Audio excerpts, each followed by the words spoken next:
Life News program mga higala.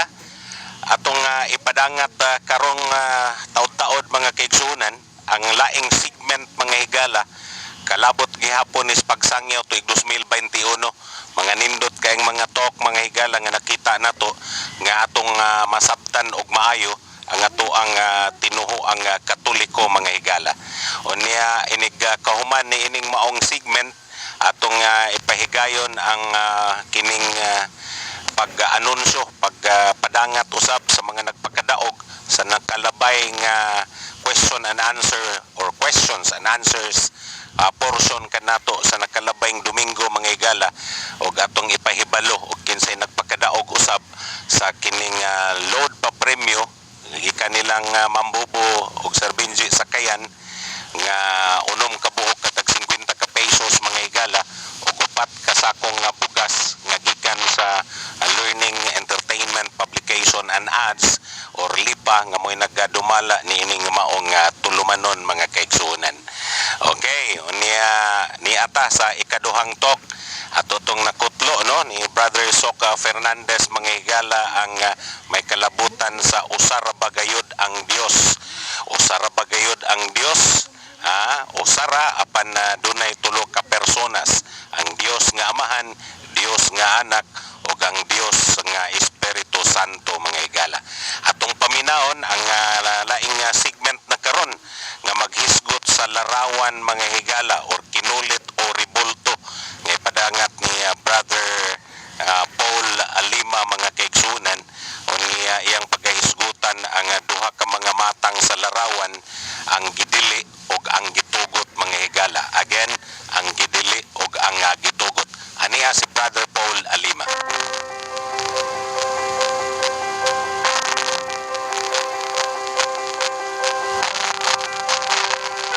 Galing doon na may ribulto o isa tuwa ang mga Katoliko.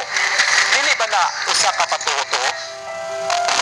Meaning year of ecumenism and interreligious dialogue. Isip mga matuohon nga Katoliko atong katungdanan ang pagpasabot o pagpatinaw sa atong mga baruganan.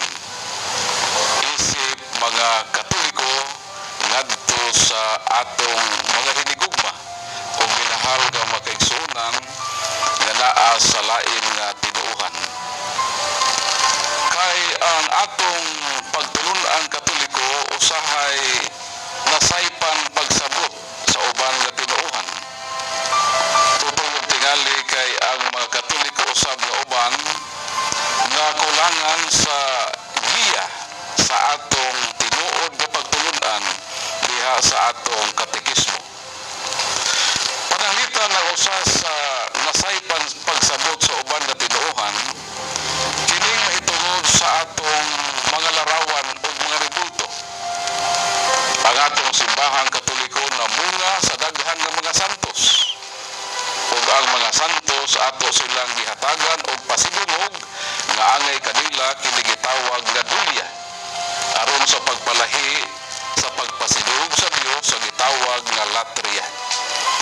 O kini ilang maribulto mao kini ang visual aid nga atong makita sila nga sila ang bayani sa atong pagtuo o modelo sila nga ato silang sundon ngadto sa pagkasantos.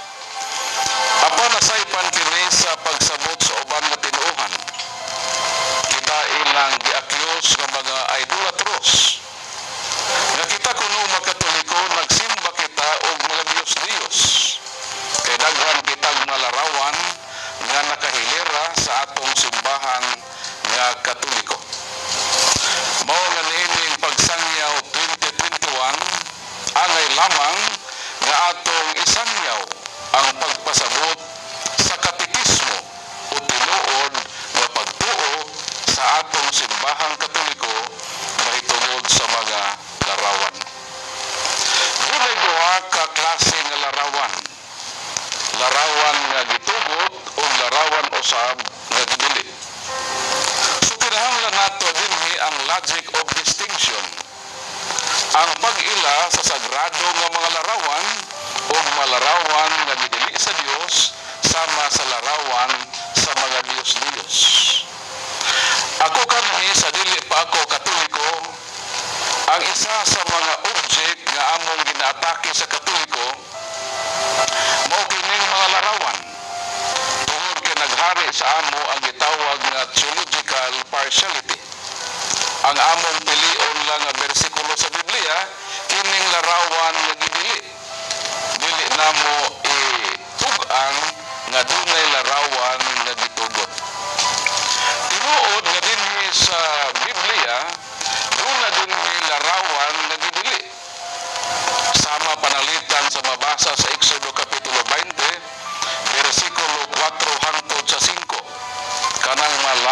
man nga giisip sa mga tao nga Dios o kapuli sa Dios mao kanang malarawan nga gidili sa Ginoo. Pero sa Biblia mabasa usab nato nga ang Dios nagsugo nga maghimog larawan.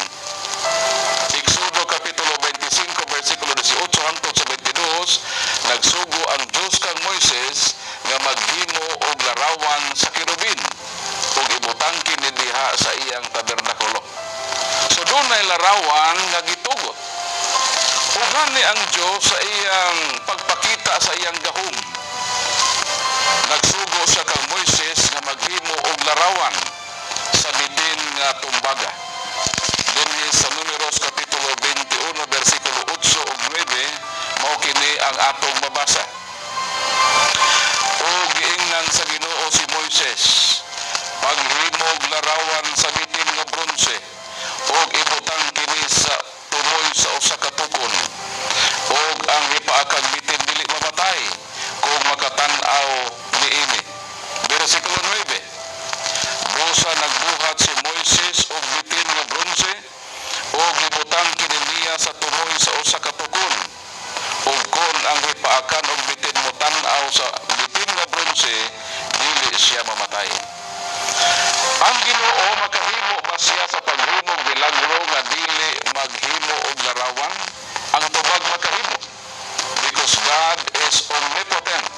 Lamhanan ang Dios pero ngano man nga ang iyang solusyon nga maayo ang mga Israelita nagpahimo man siya og larawan sa bitin.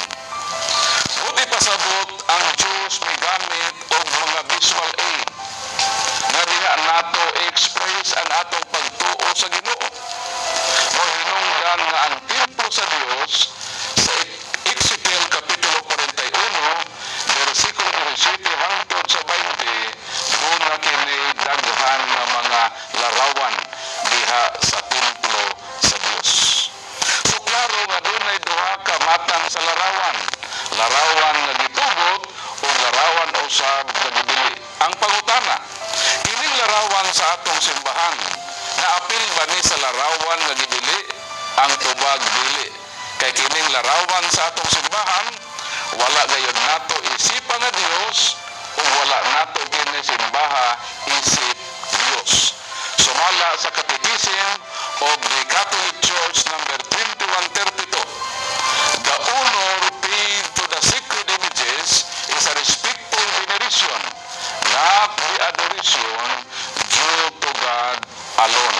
Sa ato pa ang mga larawan sa atong simbahan sama sa mga santos, ang atong hatag kanila mao lamang ang pagtahod apan ang pagsimba ngadto lamang gayud sa Holy Triune God, Father, Son, and the Holy Spirit. So daghang salamat o malipayon nga pag-atubang nato sa ikakinintos nga kasumaran sa Kristyanismo dinhi sa nasod nga Pilipinas. Ang Diyos manalangin kanato. God bless kaninyong tanan.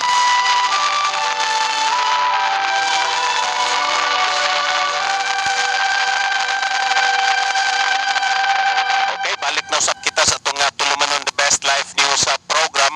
Ato tanang tulumanon mga higala nga maghatag nato kalambuan sa ato ang kining espirituhanong aspeto kining mga talk nga atong gipadangat kaninyo mga higala.